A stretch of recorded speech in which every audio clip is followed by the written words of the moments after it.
One of the best teams in college football lost 5 games last season. MarkRogersTV and ProFootballCentral.com on the Michigan Wolverines. 8-5 last season, but look at the losses. Lost to Bama in the opener, got blasted there 41-14. The rest of them winnable games against Nebraska, Notre Dame, Ohio State, and especially that Outback Bowl loss against South Carolina. Michigan lost on the last play of the game, basically 33-28 to one of the top 6, 7, 8 teams in the nation in South Carolina. Another oddity for this Michigan team is that they were better last season with 5 losses than they were the previous season, 2011, in going 11-2 and winning the Sugar Bowl over Virginia Tech. And then also on top of this, they lose one of the most prolific players in the history of college football, and that's a huge plus. Michigan is better because Denard Robinson is gone. Insert quarterback Devin Gardner, who played the last 5 games of 2012 at quarterback and really grew. This was a guy who lined up at wide receiver against Alabama in the opener and played most of his action at wide receiver early in the season. Gardner completed just under 60% of his passes, 1,200 yards, 11 touchdowns, and 5 picks. This out of a first-time starter. Compare those stats and that production against Denard Robinson, a senior quarterback who played 4 years at that position, completing 52%, 9 touchdowns, 9 picks. Robinson just simply was not a quarterback, and especially not in this offense. Al Borges finally has the personnel in place to play his kind of pro-style offense. Run the football, downhill, play action pass, throw it downfield. Denard Robinson could not do those things, and the offense had to center around him, and it was to Michigan's detriment. Especially watch the Alabama game. They had no downfield passing threat. Against Notre Dame, they lost 13-6, and Robinson was picked off 4 times. It really hurt Michigan with the personnel that they tried to assimilate based on their recruiting classes in recent years. Devin Gardner, now that he's played and gotten all those reps through the end of last season, the bowl practice, the spring practice, throughout the summer with his teammates, and now in August with the coaches back in play, we expect Devin Gardner to possibly be the best quarterback in the Big Ten. Yes, possibly the best in the Big Ten, even with Braxton Miller included. 11 touchdowns, 5 picks, and he's going to get much, much better. At running back, Michigan's got to supply him with some support. The running game was non-existent, especially once Fitzgerald Toissant got injured. Last 4 or 5 games of the season, Fitz Toissant, after running for 514 yards and 4 touchdowns last season. Thomas Rawls came into play along with Smith at running back. Thomas Rawls ran for 242, 4.2 per carry, 4 touchdowns. Justin Hayes got 83 yards rushing. Dennis Norfleet, just 2 carries last season. And Drake Johnson did not see the football. Those guys are vying for carries behind Toussaint. Expect Thomas Rawls to carry the football unless Michigan fans hoping for Derrick Green to break into it. The 5th rated running back coming out of high school in Richmond, Virginia, according to ESPNU. And do not forget about Devion Smith, the 27th rated running back coming out of high school.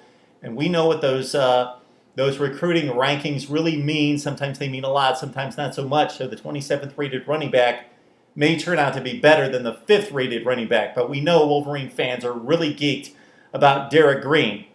What's disturbing about the running game, which came out of the quarterback position once Toussaint got hurt, is that even when Toussaint was in play, 4 yards per carry, flat, 4 per carry for Toussaint, that's not good enough for a team that's supposed to be nationally ranked and gunning for a Big Ten championship. You look at even decent teams in college football, and they've got running backs running for 5, 5.5, 6 yards per carry. Toussaint at 4.0, Thomas Rawls at 4.2. That is not good enough. Let's look at the wide receivers. These guys certainly are good enough, especially Jeremy Gallon and Dileo, Drew Dileo. For Jeremy Gallon, as a freshman, caught 49 passes, 31 once Gardner took over at quarterback. And the thing about Gardner is he not only completed 7% more passes, he got the ball downfield for big plays and moved the chains and scored points as the Michigan quarterback. Gallon caught 31 of his 49 with Gardner at quarterback the last 5 games. Gardner, his completion percentage combined with the yards downfield accounted for 2 more yards per attempt than D. Robinson. Also, Drew Dileo, we saw what he did in the Outback Bowl against South Carolina, fought for the football, made some really nice catches, scored what would have been the game-winning touchdown if Michigan could have provided a sack on defense late in the game. But the senior comes back after 20 catches. That figure is going to go way up. At tight end, Michigan's very excited about Devin Funchess, who caught 15 passes, but again, really emerged once Gardner took over at quarterback. For the first time in a while, Michigan's got some depth at wide receiver. Not special guys, but guys that have really improved throughout the spring. The reports are that these guys have really come into their own, and two of these guys are old guys, seniors, coming into the season, Jeremy Jackson and Joe Reynolds, who combined for 7 receptions this season, but they look to get some time in the wide receiver rotation this year, along with Fitzgerald Toissant and Amara Darboh. Michigan may not need to play two highly touted incoming freshmen at wide receiver, Teron Dukes and Mario Jones. So they could possibly redshirt those guys because they're about 7 deep at wide receiver, plus Funchess, who should be an impact player at tight end. But we know that although all the attention and the stats go to the skill players, that the offensive line makes it happen. And so Michigan's biggest addition is certainly left tackle Taylor Lewan, coming back for his senior season, one of the best players in college football, a guy who basically contained Jadeveon Clowney in the Outback Bowl, is back to anchor left tackle for Michigan, and in this pro-style offense, protect Devin Gardner's blind side, which wasn't as important with D-Rob running back there, shoelaces going all over the place. Devin Gardner going to set up in the pocket, so he's going to need that protection from the left side. He gets it with Lewan back at left tackle. At right tackle, Michael Schofield's got experience as well, so Michigan very entrenched, stabilized, strong on the flanks along the offensive line, but the guard positions are up in the air. None of these guys have any career starts. Talking about Kyle Kalis, Ben Braden, and Jack Miller at center. You also have Glasgow returning as well and trying to get some playing time at guard.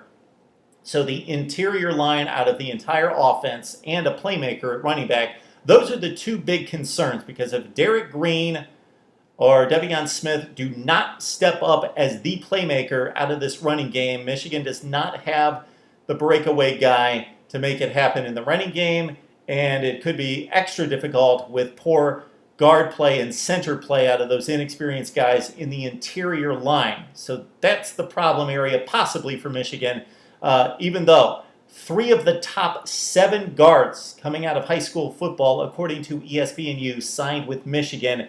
Dawson, Kugler, and Bosch. 3 of the top 7 guards incoming to college football go to Michigan, but these guys may not be playmakers and impact players this year. That's the Michigan offense. If you look at the schedule, the big concern here is that Michigan has the toughest of the contenders coming out of that division, meaning that Michigan State plays Indiana, Purdue, and Illinois out of the other division, while Michigan's got to tackle the top 3, Wisconsin, Penn State, and Ohio State. So Michigan, I believe, is the best team in the division, but may not make it to the Big Ten championship game. We will have our predictions upcoming before the season opener. Michigan fans, talk to us about the Wolverines right here on Mark Rogers TV and ProFootballCentral.com.